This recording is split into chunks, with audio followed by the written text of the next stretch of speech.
Bonjour à tous, bienvenue dans les clés de l'agriculture. Aujourd'hui, j'ai le plaisir de recevoir Yves Lemorvan, qui est responsable filière et marché au sein du think tank Agridé. Yves, bonjour. Bonjour Iva.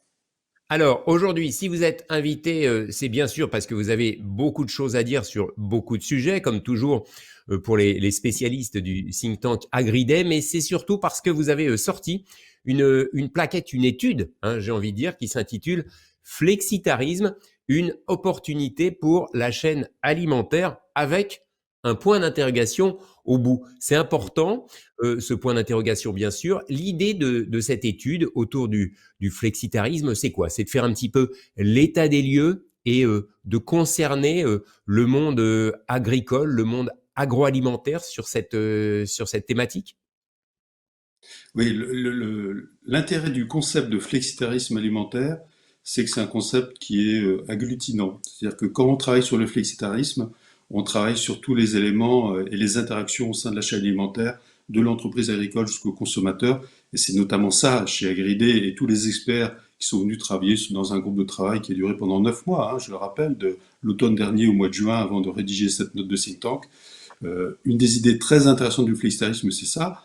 L'autre point également à mettre en valeur, c'est que le flexitarisme, c'est pas seulement une petite tendance, c'est un levier probablement qui va nous mener vers la transition agricole et alimentaire. Et évidemment, ce n'est pas le seul levier, mais c'est un levier important. Donc on parle quand même d'une trajectoire qui a un impact sur la politique agricole et sur la politique alimentaire. Pour préciser ce que vous dites, ça ne représente pas une toute petite partie de la population, des consommateurs. Vous avez fait quelques sondages, quelques chiffres sont sortis de là, assez intéressants finalement. Il y a quoi? Il y a à peu près 20% des personnes que vous avez interrogées qui s'estiment concernées, voire appliquant le flexitarisme, c'est ça? Oui, en fait, on s'appuie beaucoup. Alors, il y a eu un certain nombre de sondages hein, sur le flexitarisme, mais on s'appuie beaucoup sur une étude de France Agrimaire ayant travaillé avec le Crédoc. Donc sur des chiffres de 2018 et une étude qui est sortie en 2019, donc une étude assez récente. Et effectivement, que dit cette étude? C'est qu'environ 20% de nos concitoyens, là on est sur la France, mais cette étude est très intéressante parce qu'elle parle de quelques autres pays européens avec des résultats un peu différents. Mais en ce qui concerne la France, 20% de nos concitoyens s'estiment flexitariens, c'est-à-dire, pour revenir sur la définition du flexitarisme, de façon choisie, volontaire, ont décidé de réduire pour partie leur consommation de produits carnés, donc 20%. Et dans cette étude, on y rajoute qu'il y a environ 5% de consommateurs qui se disent végétariens, végétaliens, véganes. Donc globalement, 25% des consommateurs qui sont dans une phase où la consommation de viande est mise en question. Est-ce qu'on peut, non pas définir un profil type de consommateur, je ne pense pas qu'il y en ait véritablement, qui soit dans le flexitarisme ou qui soit flexitarien. C'est peut-être a priori des jeunes qui ont aussi l'écho de beaucoup de choses qui se disent et qui ne sont pas toujours justes sur, par exemple, les réseaux sociaux, à savoir les comportements de certains agriculteurs ou de certains modes d'élevage dont on a beaucoup parlé. Ça impacte cette jeune génération de consommateurs, selon vous? Alors, c'est vrai que de regarder des couples ou des strates démographiques, ça apporte un regard complémentaire.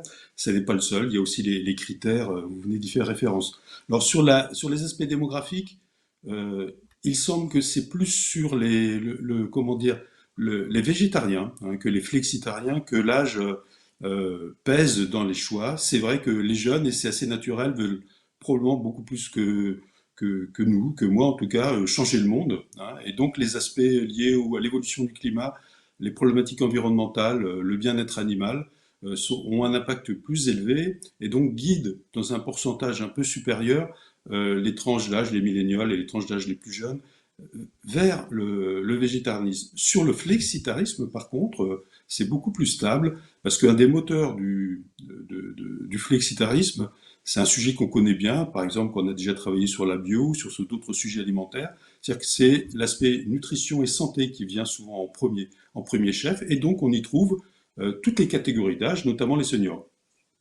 Un point à souligner, c'est que ça a été un objet de débat pendant une bonne partie de nos travaux. Le flexitarisme ne mène pas obligatoirement au végétarisme, hein. Il n'y a pas de fléchage obligatoire. Ce sont là deux concepts qui sont liés, mais qui ne sont pas en cause-conséquence.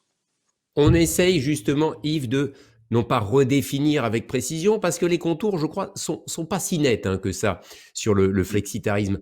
Mais si on essaye de le distinguer par rapport aux autres usages alimentaires, c'est quoi? C'est essentiellement diminuer la quantité de viande, de produits animaux, de l'alimentation au profit des végétaux, on va dire. C'est d'équilibrer, de rééquilibrer. C'est ça peut-être davantage?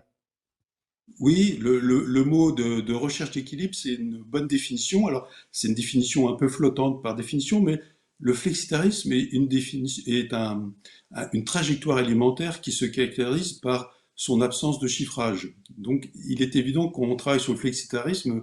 Dès le départ, on se pose une question, réduction de la consommation de viande ou des produits carnés, certes, mais de combien? Alors, si on part sur cette façon de calculer, évidemment, on a une réflexion qui, à un moment donné, est relativement brève, courte, et qui ne mène pas très, très, très, très loin. Ce qui est beaucoup plus intéressant, c'est plutôt de se dire, bon, le végétarisme, c'est très clairement un consommateur qui a décidé de ne plus consommer de viande.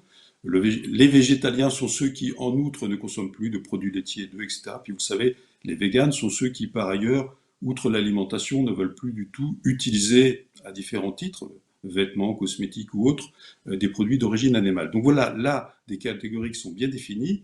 En ce qui concerne le flexitarisme, on est sur une trajectoire. Donc ce qui part d'une définition un peu molle, un concept un peu mou au départ, il n'y a pas un chiffre précis. Quant à nous, in fine, à la fin de notre rapport, nous proposons un objectif au flexitarisme, c'est-à-dire d'arriver à une assiette équilibrée, 50% de protéines végétales, 50% de protéines animales. On va peut-être y revenir. On peut essayer de chiffrer sur une définition propre. Mais ce qui est plus intéressant, c'est la richesse du concept, c'est savoir pourquoi les citoyens ou les consommateurs deviennent flexitariens, ce qu'ils veulent faire, et de regarder l'impact que c'est en train d'avoir et que ça va avoir à l'avenir sur les constructions des politiques agricoles et alimentaires. Parce que la curiosité de cette tendance, c'est que le point de départ est un peu flou. C'est quoi la baisse? Alors, il y a une baisse tendancielle. On sait que les Français, depuis quelques années, mangent moins de viande. On le sait, on peut le calculer, on peut redonner des chiffres. Par contre, quel est l'impact sur la politique agricole? Là, ça vaut vraiment le coup d'y travailler. Ça va véritablement être en mouvement et à étudier au fil du temps. On assiste aussi, et vous en parlez dans votre document, dans votre étude, de la naissance, du développement de la food tech, avec de très gros enjeux économiques pour, je ne vais pas dire remplacer la viande, euh, peut-être faire du à la manière d'eux, avec, on en a parlé, ça fait l'objet de beaucoup de polémiques, de débats, même avec des aspects juridiques, de viande végétale, de steaks végétaux, etc. Donc de gros enjeux économiques avec des entreprises qui sont puissantes, qui ont beaucoup d'argent et qui veulent quoi finalement? Profiter de cette tendance vegan, flexitarien, manger plus de végétaux pour proposer des alternatives à la viande, quasiment en faisant un peu quoi? D'usurpation d'identité, en disant c'est un steak végétal, ce sont des préparations carné végétales. Enfin, on invente des concepts et on usurpe un peu l'identité des produits carnés. Alors, il faut essayer de définir les choses. C'est-à-dire que, tout d'abord, dans ce rapport, nous sommes favorables au mouvement de la végétalisation de l'assiette. Il faut lutter contre les critiques souvent malencontreuses contre l'élevage, bien sûr. L'élevage apporte beaucoup d'éléments positifs à la société, il y a beaucoup d'aménités, mais au-delà de ça, la végétalisation et un équilibre nouveau dans le contenu de notre assiette est plutôt une bonne chose en matière de nutrition santé, de climat, de biodiversité. Donc le Je point de crois que tout départ le est monde est d'accord positif. là-dessus, c'est clair. Là, il faut le redire, on ne part pas sur une critique de l'élevage, c'est pas ça l'objet. Après, il y a deux éléments de réponse, et ce sont deux réponses assez différentes. Il y a le premier élément qui est le développement en matière industrielle et marketing de produits, de substituts à base végétale des viandes. C'est pas nouveau, hein, c'est une tendance qui a une intériorité, notamment sur les produits laitiers, hein. Sur les produits laitiers, il y a eu des laits tant qu'ils ont pu avoir le droit de s'appeler lait, des laits de soja. Maintenant, c'est interdit. Donc, on connaît ça dans les filières animales, mais en tout cas laitières, et ça prend une certaine importance, voire une importance certaine, désormais dans le secteur viande. Donc, on voit arriver des produits qui s'appellent steak vegan, végétarien, saucisses végétariennes, etc. Mais là, on est dans une recherche de substituts euh, aux viandes en utilisant la terminologie viande, ce qui est un élément que nous contestons, parce que nous estimons que si le végétal a des vertus, et il a beaucoup de vertus, autant qu'il utilise ses vertus propres, y compris dans sa dénomination, pour se mettre en valeur auprès du consommateur. Mais là, nous avons quoi? Nous avons des sociétés en France très connues et qui poussent très fort vers ce scénario, et c'est très bien. C'est des entreprises telles que Rocket, des entreprises telles que Tereos, des entreprises telles qu'Avril. Bon, il y a un développement de la végétalisation de l'assiette, et il y a de nouveaux produits qui apparaissent. Là où nous débattons, c'est sur le fait qu'on l'étiquette avec une labellisation viande. Par ailleurs, il y a une autre forme de substitut, mais je dirais que c'est pas un substitut, là, c'est vraiment un remplacement. C'est-à-dire qu'on est en train de créer, même si ça n'est pas encore sur les marchés, un produit qu'on pourrait appeler aujourd'hui viande cellulaire, viande in vitro, viande 3D, viande de laboratoire.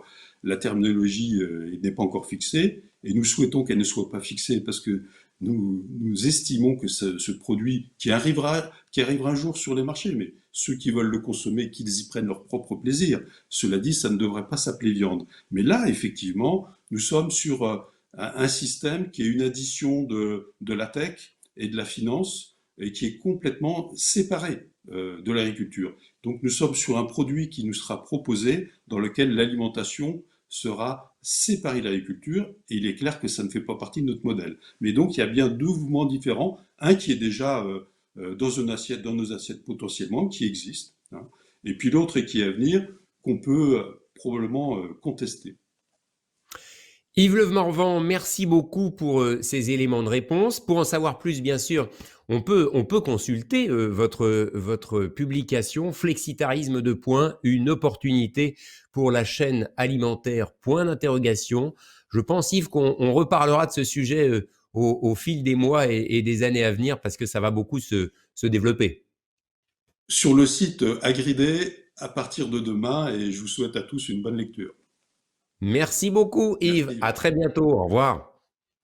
Merci. Au revoir.